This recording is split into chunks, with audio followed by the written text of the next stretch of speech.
पुत्री अमोघा सिद्धि जया च घरी तो माता पुरी राज्य करी तया नमन श्री दत्तात्रय तया नमन श्री दत्तात्रय वसुदेवसुतं देवं कंसचाणूरमर्दनं देवकी परमानन्दनं कृष्ण वन्दे जगद्गुरुं कृष्ण वन्दे जगद्गुरुं सह्याद्रिशिखरे रम्यम् अत्रि अनसूयनन्दनं स्तं वन्दे परमानन्दनं श्रीदत्तात्रेय जगद्गुरुं श्रीदत्तात्रेय जगद्गुरुं सच्चिदानन्दरूपाय विश्वोत्पत्त्यादिहेतवे तापत्रय विनाशाय श्रीकृष्णाय वयं नुमः श्रीकृष्णाय वयं नुमः। श्री गोपाल कृष्ण महाराज की, श्री दत्तात्रेय महाराज की, श्री चक्रपाणि महाराज की, श्री गोविंद प्रभु महाराज की, सर्वज्ञ श्री चक्रधर स्वामी की। श्री कृष्ण गोविंद हरे मुरारी नाथ नारायण वासुदेवा। श्री कृष्ण गोविंद हरे मुरारी नाथ नारायण वासुदेवा। हरि बोल।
हे नाथ नारायण वासुदेवा।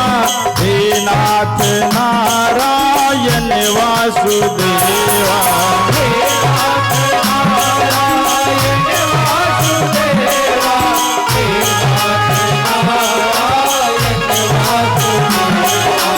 हे नाथ नारायण वासुदेवा। हे नाथ नारायण वासुदेवा। हे नाथ नारायण वासुदेवा। हे नाथ नारायण वासुदेवा। श्री कृष्ण गोविंद हरे मुरारी। हे नाथ नारायण वासुदेवा। श्री कृष्ण गोविंद हरे मुरारी। हे नाथ नारायण वासुदेवा। श्री कृष्ण गोविंद हरे मुरारी। हे नाथ नारायण वासुदेवा।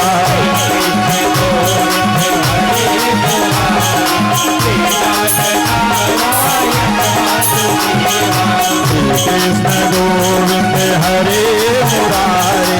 हे नाथ नारायण वासुदेवा।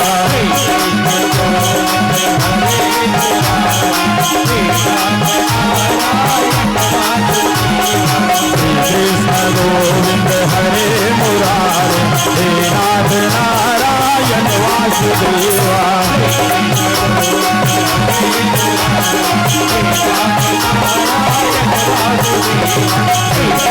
गोविंद हरे मुरारी।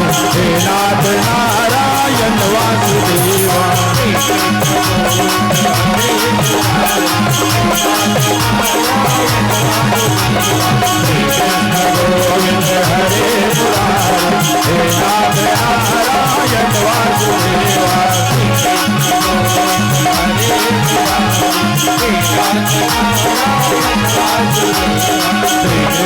गोविंद हरे मुरारे हे नाथ नारायण वासुदेवा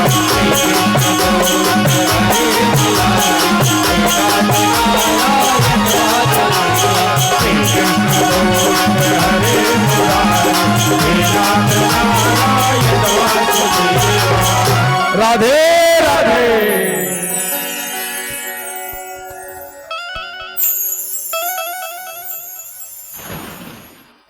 आप सभी को आज अनंत ब्रह्मांड नायक अनंत सत्ययुक्त अनाथनाथ भक्तवत्सल भगवान श्री दत्तात्रेय महाराज के अवतार दिन की आप सभी को शुभेच्छा देते हुए यहाँ पर मेरी वाणी को सुन रहे आए हुए सभी सद्भक्त, नहीं आए हुए सभी सद्भक्त, जहाँ तक भी मेरी वाणी पहुँच रही है या नहीं पहुँच रही है, उन सभी के लिए भगवान श्री दत्तात्रेय महाराज के अवतार दिन के उपलक्ष्य में उनके श्री चरणों में प्रार्थना करता हूँ। सुखी बसे संसार सब, सुखी बसे संसार सब, दुखिया रहे न कोई। अभिलाषा मेरी आप सबके लिए भगवान पूरी होए। यह भगवान के श्री चरणों में आप सभी के लिए प्रार्थना करता हूँ कि आप सभी को वह दयालु परमेश्वर सुखी, स्वस्थ और संपन्न रखने की कृपा करें। और इस शुभेच्छा के साथ में आज की कथा को प्रारंभ करता हूँ। आज का कथा का अंतिम दिन, जिसे परीक्षित मोक्ष कहा जाता है।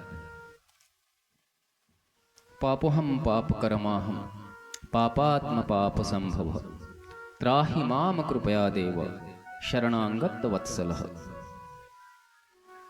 हमने जो भी अपने जीवन में पाप कर्मों का अर्जन किया है, जितने भी पाप कर्म किए हैं, उन सभी से मुक्त करके हमें अपने चरणों में लेने की जो कृपा करता है, उसी का नाम है यदुवंश में अवतार धारण किए हुए श्री कृष्ण। सभी पापों का नाश करके, सभी कर्मों को छोड़कर जो अनन्य भाव से उसे शरण चले जाता है, चरण चले जाता है, वह अपने चरणों में सभी भक्तों को स्थान देकर अपने आनंद में मग्न करके उनकी रक्षा करते हुए अपने यहाँ सृष्टि का काल चक्र चला रहे हैं। हमने अभी तक भागवत सुने, 6 दिन कथाएं सुनी। 6 दिन कथा सुनते समय कहा जाता है, पुण्य क्षेत्रे कृतम पापम अन्य क्षेत्रे कृतम पापम पुण्य क्षेत्रे विनश्यति, पुण्य क्षेत्रे कृतम पापम वज्रलेप भविष्यति। अन्य क्षेत्र कहीं पर भी हम पाप करते हैं, अपने घर में करे, गांव में करे, बाहर करे, जो भी पाप करते हैं वह पुण्य क्षेत्र यानी पुण्य जगह में आकर जो भूमि पुण्य पावन हो गई है, वैसे भी आप सभी के सौभाग्य कि आप सभी लोग इस पुण्य भूमि पर विराजित हैं। भगवान का मंदिर है और सप्ताह चल रहा है, यह 3रा वर्ष, भागवत कथा का 3रा वर्ष है। ऐसी पुण्य पावन भूमि पर बैठे हुए हैं, जहां पर बैठने मात्र से आपके भाव बदल जाते हैं, आपके विचार बदल जाते हैं। तो लोग अन्य क्षेत्र में पाप करके पुण्य क्षेत्र में उसे नष्ट करने जाते हैं। आपने पाप किया और बोले हम गंगा जी में नहाकर आए, सब पाप स्वाहा। परंतु पुण्य क्षेत्र में आपने जो पाप किया है, गंगा जी में आपने जो पाप किया है, उसका क्या? आपने तो अन्य क्षेत्र में अलग कहीं अलग पाप करके उस पाप से मुक्त होने के लिए गंगा जी में डुबकी लगा ली, लेकिन गंगा जी में जो पाप किया है आपने, जो गंदगी की है, उसका क्या? तो कहा है कि वज्रलेप भविष्यति, वज्र के समान वह कठोर बन जाते हैं।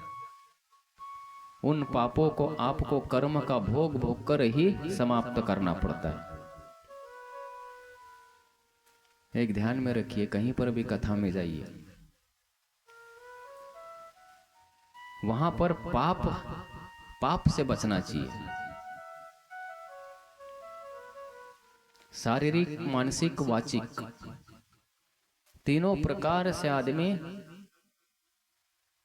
पाप कर्म करता है।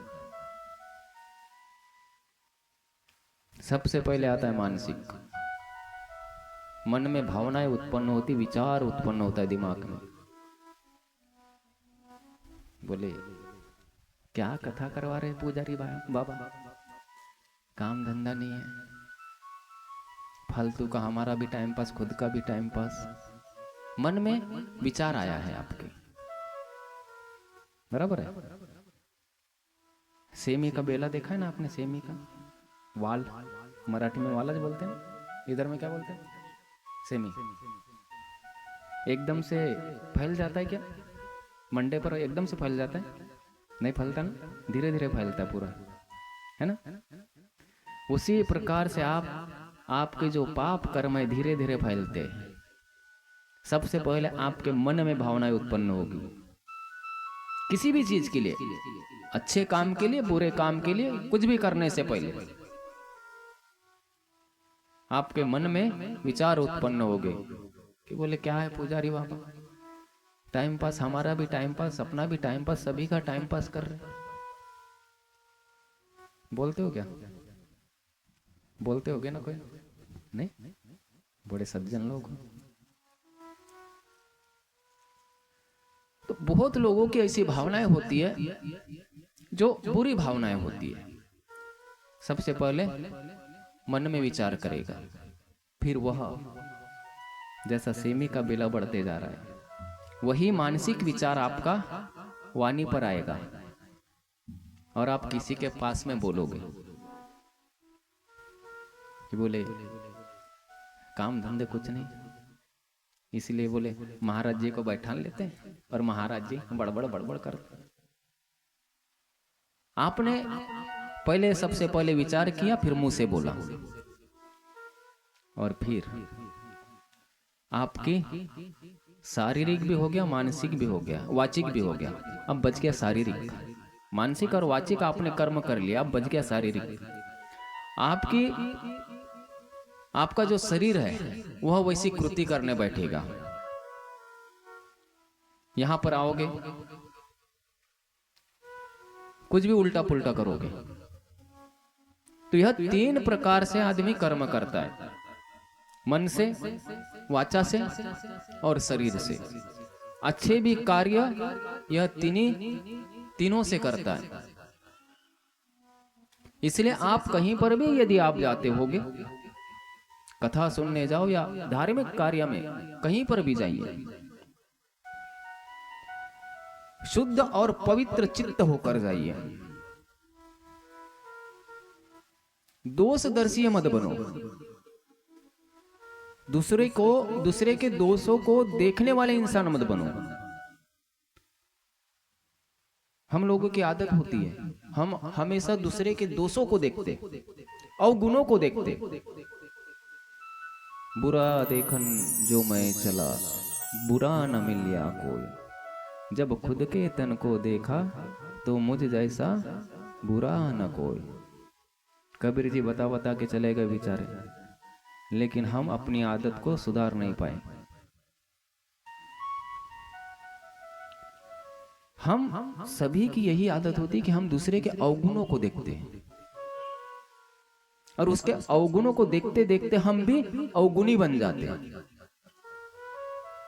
आप जैसा देखोगे वैसा ही बनने की इच्छा आपके मन में होगी। आपके सामने पिक्चर लगा दो, आपको हीरो हीरोइन बनने की इच्छा उत्पन्न होगी। आपके सामने महाभारत लगा दो, आपको धनुर्धर अर्जुन बनने की इच्छा होगी, आपको कृष्ण बनने की इच्छा होगी। आप जैसा देखोगे, जैसा सोचोगे, वैसा बनने की इच्छा होगी। यदि आपने अच्छा देखना सीख लिया, गुणों को देखना सीख लिया, तो आप भी गुणवान बनोगे, अच्छे बनोगे। इसलिए दूसरे के दोषों को मत देखिए, उनके गुणों को देखिए। बुराई तो हर इंसान में होती महाराज। इस संसार में ऐसा कोई इंसान नहीं है जिसमें कोई अवगुण ना हो। हर किसी में एक ना एक अवगुण होता है। उन अवगुणों को छोड़िए और उनके गुणों को धारण करिए। आपके लिए भी फायदे का होगा और आपके परिवार के लिए भी फायदे का होगा। यदि अपनी दृष्टि को, कहते हैं ना कि जैसी दृष्टि वैसी सृष्टि, अपनी दृष्टि को, अपनी नजर को, अपने नजरिया को जिस प्रकार से बनाओगे, जिस तरह का बनाओगे, उसी तरह की बनेगी। आपको यदि सब में अच्छा ही दिख रही है ना, कितना भी बुरा इंसान वहां पे खड़ा रहे, आपको बुरा नहीं दिखेगा, क्योंकि आपका नजरिया वैसा बन गया। सभी में गुण देखने का नजरिया बन गया, तो सभी गुणवान आपको दिखेंगे। और यदि आपने अपना नजरिया बदल लिया तो सज्जन महापुरुष भी आपको दुर्गुणी नजर आएगा। आप सभी गांव खेड़े में रहते हैं, तालाब के पास रहते हैं। पक्षी को तालाब में मछली पकड़ते हुए देखा है क्या? देखा है ना? ऊपर से देखता है मछली को।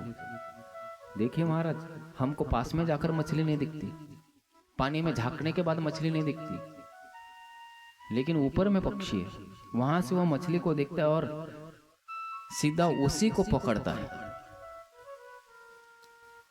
हमारी भी आदत वही होना चाहिए, दुनियादारी की भानगढ़ को छोड़कर। सुख दुख तो लगा है महाराज, जीवन है, सुख दुख आना ही आना है। अच्छे बुरे इंसान रहना ही रहना है। तो आप ये सब दुनियादारी की भानगढ़ को छोड़कर अपना फोकस भगवान के चरणों पर लगाइए, अपना ध्यान भगवान के चरणों पर लगाइए, तो आपका कल्याण होगा। अन्यथा दुख रूपी संसार में ऐसे गोते लगाओगे, ऐसे गोते लगाओगे कि आपकी नाव पार नहीं हो पाएगी। जब तक आप भगवान के चरणों में अपना मन नहीं लगाते, तब तक इस जीवन का कल्याण असंभव है। काम, क्रोध, लोभ, मोह, मद, मत्सर, इनसे थोड़ा बाहर निकलिए, बाहर निकालिए अपने आप को। जब तक आप इन चीजों से बाहर नहीं निकलोगे, तब तक आप अपने आप को पहचान नहीं पाओगे कि हम कौन हैं, हम आए क्यों, हमारा कार्य क्या है, हमारा कर्तव्य क्या है, हमें समझ में नहीं आएगा। इन चीजों से बाहर निकलिए। जब तक आप गांव से बाहर नहीं निकलोगे तो बाहर की दुनिया पता नहीं चलेगी। यह भी तो एक गांव ही है, बस्ती है, ये अवगुणों की बस्ती है। इन अवगुणों की बस्ती से बाहर निकलिए, आपको सद्गुण दिखेंगे, अच्छे गुण दिखेंगे, और उसी अच्छे गुण में आप रम्मान हो जाओ। कितना भी बड़ा दुख आ जाए आपके जीवन में, उसको सहन करने की शक्ति आपको अपने आप पैदा हो जाएगी।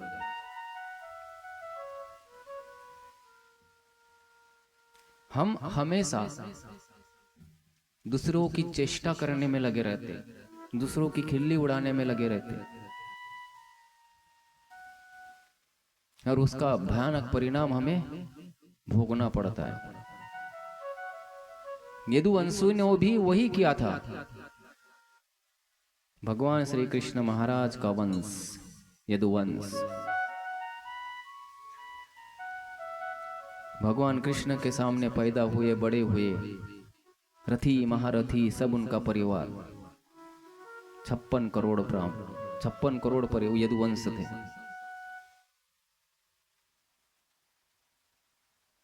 लेकिन देखो, चेष्टा करने के चक्कर में, खिल्ली उड़ाने के चक्कर में पूरे वंश का नाश कर बैठे। एक बार की बात है, भगवान कृष्ण महाराज तो, द्वारकाधीश तो ब्राह्मणों के भक्त थी, साधु संत महात्माओं के भक्त थी। मुनि दुर्वासा अपने शिष्य परिवार सहित द्वारका नगरी में पहुंचे। द्वारकाधीश ने बड़ा आतिथ्य सत्कार किया, स्वागत किया। पता था कि मैंने इस मृत्यु लोक में अवतार धारण किया हूं। जब कोई भी भगवान इस मृत्यु लोक में, इस भूमि पर जब अवतार धारण करते तो इस भूमि के और इस युग के नियम उनको लग जाते हैं। हर चीज में मर्यादा में रहना पड़ता है। जो मर्यादा, जो नियम, जो संविधान बन गया युगों का, उस संविधान के अंदर ही उन्हें काम करना पड़ेगा। संविधान के बाहर जाकर काम नहीं कर सकते थे। द्वापर युग में महाभारत का युद्ध करने की क्या जरूरत थी? एक क्षण में प्राण वायु को रोक देते, सब दुष्ट नष्ट हो जाते। इतना भयंकर विनाश करने की कोई जरूरत नहीं थी। लेकिन संविधान वैसा नहीं है, नियम वैसा नहीं है। मनुष्य वेश में है। मनुष्य वेश में होने के कारण उन्हें उस नियम का पालन करना पड़ेगा। तो सभी महात्माएं, दुर्वासा मुनि अपने शिष्य मंडली के साथ में पधारे। भगवान ने उनका सत्कार किया। बोले, प्रभु हमारे अहो भाग्य कि आप जैसे संत महात्मा ऋषि मुनि आए। बोले, आपसे एक विनंती है, प्रार्थना है। आप हमें सेवा करने का मौका दीजिए, लेकिन 1-2 दिन नहीं, 4 महीने, जिसको चातुर्मास कहा जाता है। बोले, 4 महीने प्रभु आप हमारे यहाँ पर रहिए, हम आपकी सेवा करेंगे। दुर्वासा मुनि भी मान गए, अपने शिष्य मंडली के साथ में रहने लगे। एक दिन की बात है महाराज, यदुवंशु के राजकुमार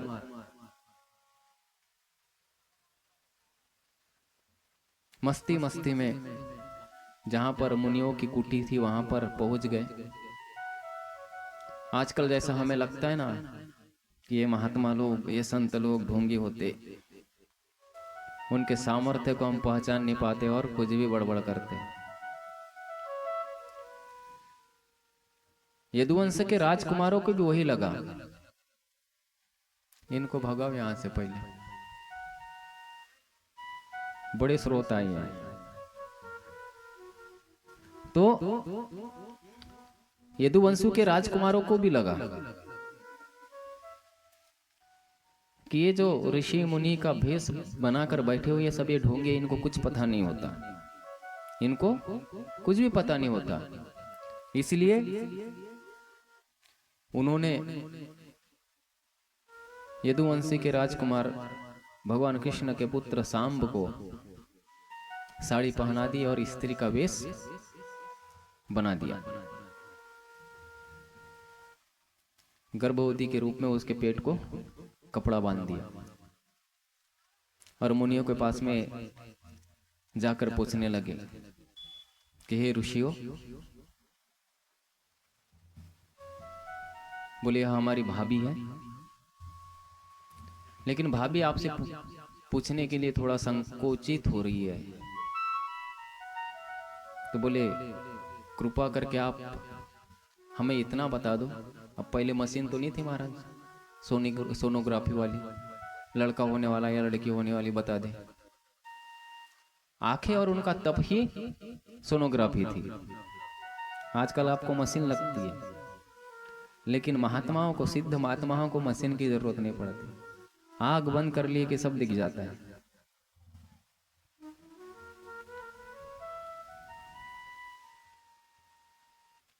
आग बंद कर लिए कि सब दिख जाता है उन्हें। चेष्टा चेष्टा में सब यदुवंशी गए और उनसे पूछने लगे, बोले इसके पेट में लड़का होगा या लड़की होगी, बताइए। इसके पेट में लड़का होगा या लड़की होगी। दुर्वासा मुनि के जो शिष्य परिवार थे उनको पूछा, कुछ नहीं बताया। कुछ भी समझ में नहीं आया, इसलिए कुछ भी नहीं बताया। पास में ही दुर्वासा मुनि बैठे थे, त्रिकाल ज्ञानी, भूत भविष्य वर्तमान सबका ज्ञान रखने वाले मुनि दुर्वासा मुनि, अपमान को न सहन करने वाले और तुरंत श्राप देने वाले, ऐसे ही दुर्वासा मुनि थे। अपने शिष्य के पास में बैठे हुए थे और यदुवंशु के चेष्टाओं को देख रहे थे कि यह ऋषि मुनियों के तप की परीक्षा कर रहे हैं, इनके सामर्थ्य को ललकार रहे हैं। फिर भी दुर्वासा मुनि ने सचेत किया और बोला, अरे बालको, हे राजकुमारों, साधु संतों से चेष्टा मत करिए, महात्माओं से चेष्टा मत करिए। बोले क्यों आप चेष्टा कर रहे हो? आप अपने महल में चले जाओ, अपने घर वापस चले जाओ। विनाश काले विपरीत बुद्धि महाराज, जिसका विनाश आ जाता है ना, उसकी बुद्धि भी विपरीत ही हो जाती है, उल्टी चलती है। आप उसको कितना भी समझाइए कि भैया सामने गड्ढा है, मत जाए, गिर जाएगा, लेकिन जब पैर टूटने वाला रहा ना, तो वो जाएगा ही जाएगा। जब एक्सीडेंट होने वाला रहा ना, आपको कितना भी समझाया जाए, गाड़ी मत निकाल, मत चला, आज मत जा, आप नहीं मानोगे किसी की और जाओगे और एक्सीडेंट करके आ जाओगे। तो जब आदमी का विनाश और जब दुर्घटना होने वाली रहती है, कोई संकट आने वाला रहता है, तो हम किसी की बात नहीं मानते, किसी की नहीं सुनते, अपने मन की लगाते। यदुवंश के राजकुमारों ने भी वही किया, अपने मन की लगाई।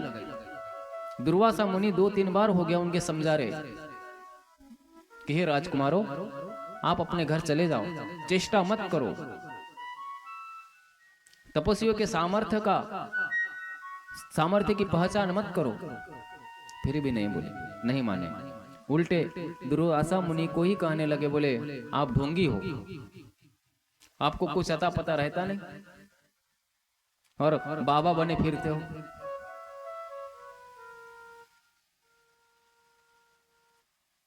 ये शब्द सुनकर दुर्वासा मुनि को क्रोध आया और श्राप दे दिया।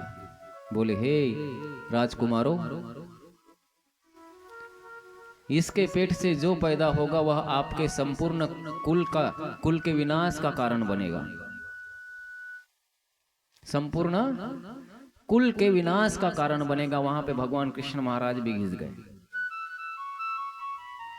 गेहूं के साथ में क्या पिसा जाता है? घुन पिसा जाता है। गेहूं के साथ में घुन पिसा जाता है। भले दोष नहीं किसी का, यदुवंशु के राजकुमारों का दोष है, परंतु संपूर्ण यदुवंश घिस गया, उसमें पिस गया। संपूर्ण यदुवंश को श्राप दे दिया दुर्वासा मुनि ने। जैसे ही श्राप दिया कि इसके पेट में, इस पेट से जो पैदा होगा वह यदुवंश के कुल का नाश का कारण बनेगा। सब घबरा गए, सब राजकुमार घबरा गए और पेट पर बंधी हुई पट्टी को जैसे खोलते वहां से एक लोहे का मुसल निकला। बोली इसके पेट में तो हमने ऐसा कुछ भी नहीं बांधे थे।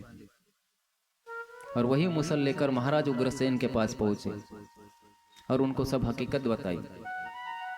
भगवान कृष्ण को नहीं बताया, क्योंकि पता था राजकुमारों को कि यदि भगवान कृष्ण को हमने बताए तो पहले हमें हमारा त्याग कर देंगे, क्योंकि द्वारकाधीश साधु संत महात्मा ब्राह्मणों के परम भक्त है, उनका अपमान सहन नहीं कर सकते। इसलिए यह बात द्वारकाधीश से छुपाई गई। और महाराज उग्रसेन को बताई गई। सब अचंभित आश्चर्यचकित रह गए कि बोले ऐसे कैसे, जब इसके पेट में कुछ नहीं था तो मुसल कैसे उत्पन्न हो गया। तो महाराज तपस्वियों का यही सामर्थ्य है, महात्माओं का यही सामर्थ्य है। जो चीज नहीं हो सकती वह करने का सामर्थ्य महात्मा लोग रखते। वाणी में सामर्थ्य होता है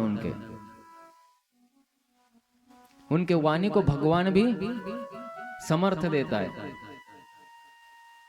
उनकी वाणी को भगवान भी तोड़ नहीं सकता, भगवान भी झुटला नहीं सकता। ये ऋषियों का पावर होता है, ये महात्माओं का पावर होता है, सामर्थ्य होता है उनका।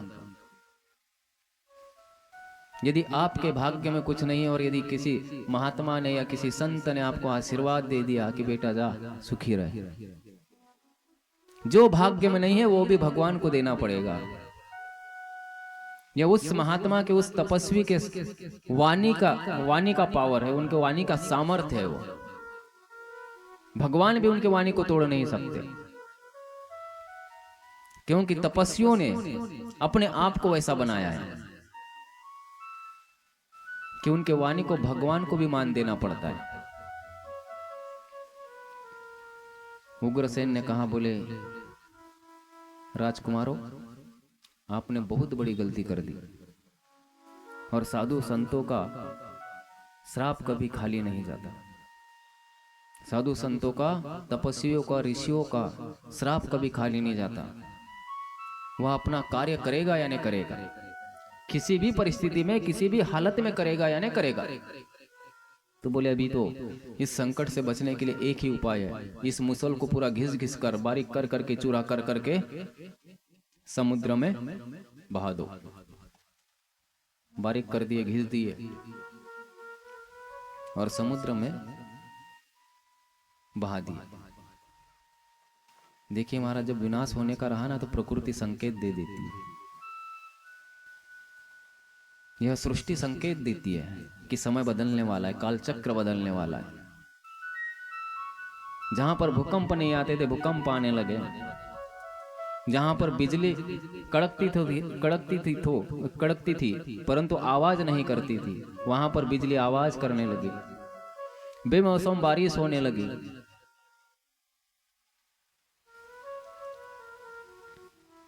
गायों का रोना चालू हो गया। प्रकृति महाराज आपको भी सूचना करती है, आपको पहचानने की ताकत आप में नहीं है इसलिए, नहीं तो प्रकृति, पशु पक्षी सब संकेत करते। उल्लू आकर घरों महलों पे और बैठने लगे।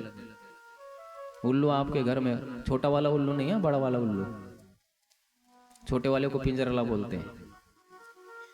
उल्लू के प्रजाति का है, छोटा है, लेकिन जो बड़ा उल्लू यदि आपके घर में आकर बैठ गया, समझ लीजिए कुछ ना कुछ अनहोनी होने वाली है, कोई ना कोई सिधारने वाला है। आज तक द्वारकाधीश के महलों पर और भवनों पर को भी उल्लू नहीं बैठा, लेकिन आज उल्लू आकर बैठने लगे। जो गौ माता के इतने बड़े सेवक, वह गौ माताएं रोने लगी। बेमौसम बारिश होने लगी। द्वारकाधीश को लगा कि द्वापर युग खत्म हो रहा है, कलयुग आ रहा है, हमें अब यहां नहीं रहना चाहिए। समुद्र की तरंगे लहरने लगी, उठने लगी, बड़ी बड़ी लहरें उठने लगी और सभी अपने परिवार को आदेश किया कि बोले आप सभी गाय, बैल, घोड़े, रथ, संपत्ति लेकर प्रभास क्षेत्र में चलिए, वहां पर स्नान करिए और महात्माओं का पूजन करिए। हम भी पीछे से आते हैं।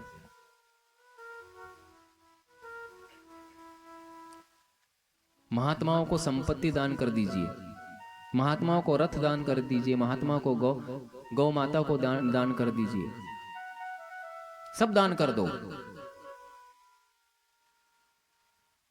हमारे संकट से बचने का एकमात्र यही उपाय है कि हम यदि सब कुछ दान कर दे तो इस जो परिस्थिति आने वाली है, जो समय आने वाला है, उससे हम बच पाएंगे। अब होनी को कौन टाल सकता है महाराज। सभी यदुवंशी प्रभास क्षेत्र की ओर गए, प्रभास क्षेत्र में गए, स्नान किया। स्नान करने के बाद में महाराज जो नहीं करना था वही कर दिया, दारू पी ली। दारू ऐसी चीज है आपकी बुद्धि को भ्रमित करती है। दारू क्या करती है? आपकी बुद्धि को भ्रमित करती है। आप होश में नहीं रहते। आदमी होश में कब नहीं रहता? जब ब्लड प्रेशर सबसे हाई हो जाए, पागल बन जाता है आदमी। रक्त का संचार यदि बढ़ गया तो सीधा मस्तक की नस फट जाती है। मस्तक की नस फटने के पहले आपको कुछ नहीं समझता है क्या?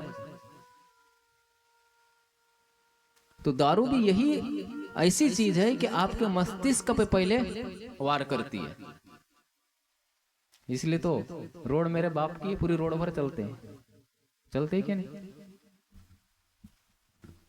साइड इधर रहेंगे लेकिन पूरा चले घूमते हुए। यहां का बैलेंस बिगड़ गया, यानी आपके शरीर का बैलेंस बिगड़ गया। आप क्या करोगे, क्या बोलोगे, आपको ही पता नहीं रहता। क्योंकि आदमी जो बोलता है, जो विचार करता है, यहां से करता है। यदि यहां की एक आधा नस ने भी आपके शरीर में रक्त देना बंद कर दिया तो आपको पैरालिसिस हो जाता है। होता है कि नहीं? हवा की शिकायत, लकवा, क्यों? क्योंकि यहां से रक्त का संचार बंद हो चुका है। तो सब कुछ आपके मस्तिष्क के ऊपर है। और नशा यही चीज है, दारू का ही नशा नहीं, किसी भी चीज का नशा आपके मस्तिष्क को खराब करती है। और संपूर्ण यदुवंशियों ने स्नान वगैरह करके दारू का सेवन किया, और दारू का सेवन इतना किया कि उनको ही होश ने आपस में लड़ने लगे, आपस में ही लड़ने लगे। एक दूसरे पे तलवारें उठा ली, त्रिकमान चलाने लगे, एक दूसरे को ही मारने लगे। उतने में दाऊ, बलदाऊ और द्वारकाधीश आए और देख रहे इनकी हरकतें। आपस में सभी एक दूसरे को मार रहे हैं। इनके बाण तलवार खत्म हुई तो समुद्र के पास में जो घास उगी थी, इन यदुवंशियों का हाथ पकड़ते ही वह लोहे जैसे कड़क बन गई घास, क्योंकि श्राप था इनको। और जो उन्होंने उस मुसल को पीस पीस के बहाया था, और पीसने के बाद में किले जैसे जो बच गई थी वह एक मछली ने निकल गई थी, और जो बारीक किस्त था वह समुद्र के किनारे आकर घास के रूप में उग गई थी। ऋषियों का श्राप है, वह किसी ना किसी प्रकार से काम करेगा ही करेगा। आप बोलोगे कि लोहे का घास कैसे बन गया? ऋषि के वाणी में सामर्थ्य, उसको घास बनना ही पड़ेगा। कोई ना कोई माध्यम जरूर बनेगा। और जैसे ही यदुवंशी के राजकुमारों का हाथ लगा उस घास पर, जैसे ही घास को हाथ में पकड़े, डायरेक्ट लोहे के डंडे में बदल गई घास, और उस डंडे से सब एक दूसरे को मारने लगे। द्वारकाधीश और बलदाऊ ने देखा, बोले यदुवंशी तो आपस में लड़ भिड़ कर मर रहे। इसलिए क्रोध में आकर बलदाऊ और द्वारकाधीश ने ही अपने वंश का नाश कर दिया, सभी का वध कर दिया। बलदाऊ ने भी निज धाम चले गए। अब रह गए द्वारकाधीश। युग की मर्यादा होती महाराज, सभी को युग छोड़ना पड़ता है।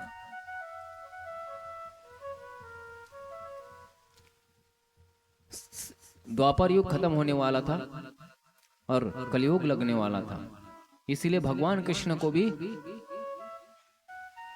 युग की मर्यादा के अंदर रहकर अपने शरीर का त्याग करना था।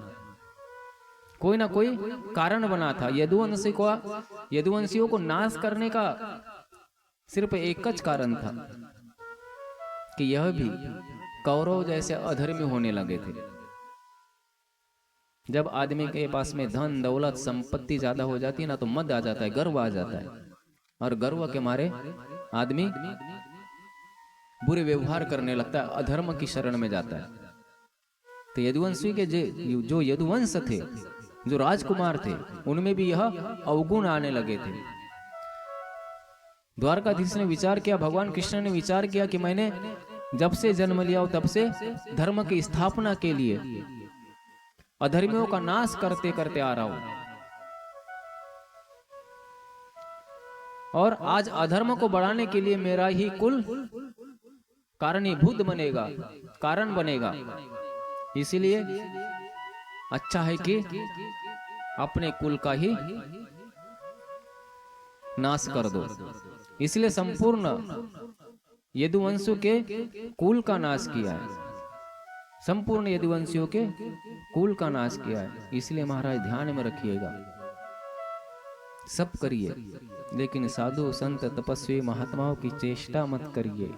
इसलिए कहते हैं कि जो बोएगा वही पाएगा, तेरा किया आगे आएगा। राधे राधे।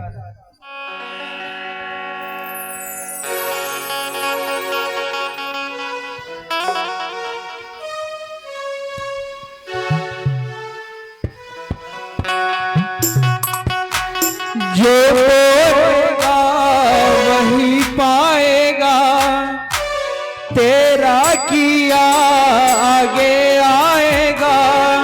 सुख दुख है क्या फल कर्मों का, जैसी करनी वैसी भरनी, जैसी करनी वैसी भरनी, जैसी करनी वैसी भरनी, जैसी करनी वैसी भरनी।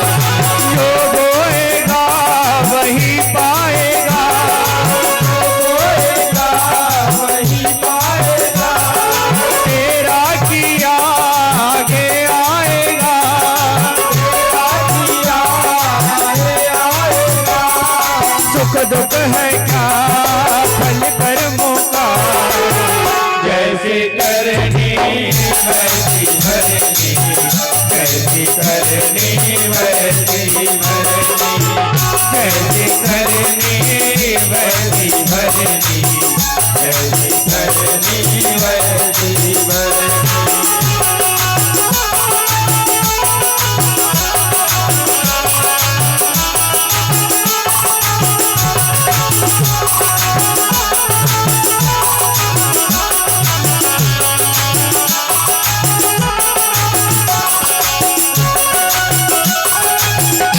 राधे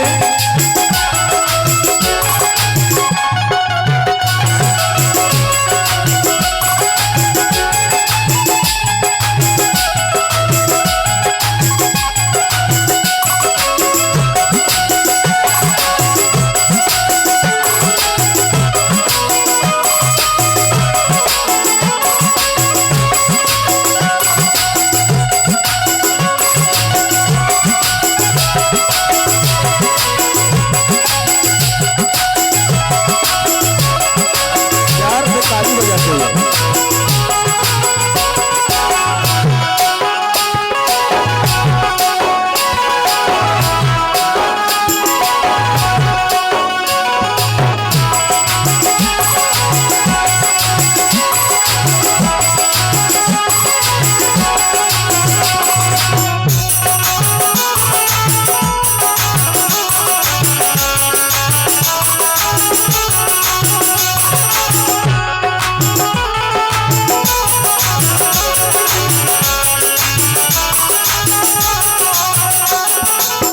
सबसे बड़ी पूजा है माता पिता की सेवा, सबसे बड़ी पूजा है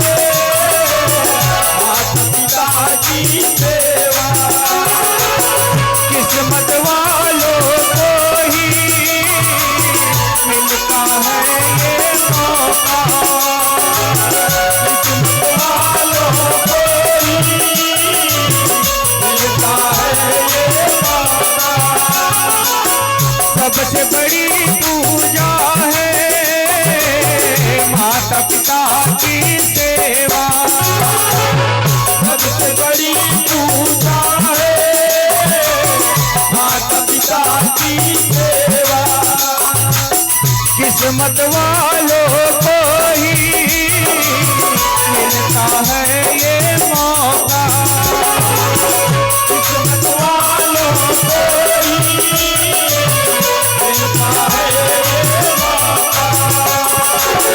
हाथ से अपने को मत देना मौका ये किस्मत का, जन्नत का दर खुल जाएगा, तेरा किया आगे आएगा, सुख दुख है क्या फल कर्मों का। जैसी करनी वैसी भरनी, जैसी करनी वैसी भरनी, जैसी करनी वैसी भरनी, जैसी करनी वैसी भरनी।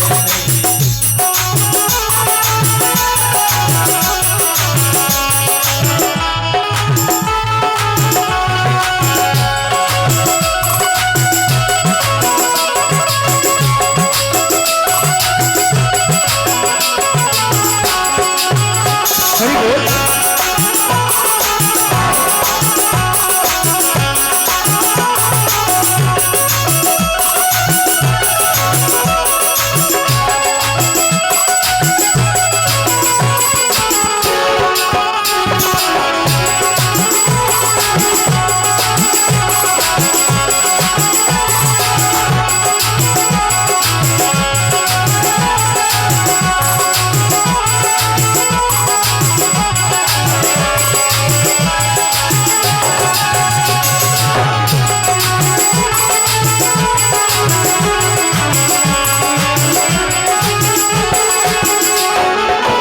चाहे न पूजे मूरत, चाहे न तीरथ जाए, चाहे न पूजे मूरत, चाहे न तीरथ जाए, माता पिता के तन में सारे देव समाए, माता पिता के तन में सारे देव समाए।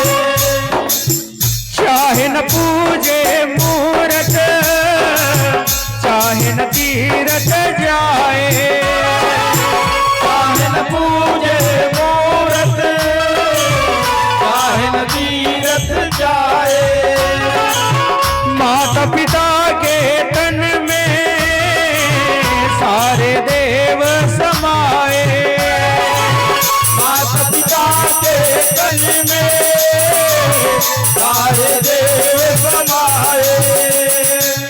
तू इनका दिल खुश रखे तो ईश्वर खुश हो जाए, भगवान तुझको मिल जाएगा, तेरा किया आगे आएगा, सुख दुख है क्या फल कर्मों का। कैसे करनी वैसी भरनी, जैसी करनी वैसी भरनी, जैसी करनी वैसी भरनी, जैसी करनी वैसी भरनी।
कर्मों का जैसे करनी वैसी भरनी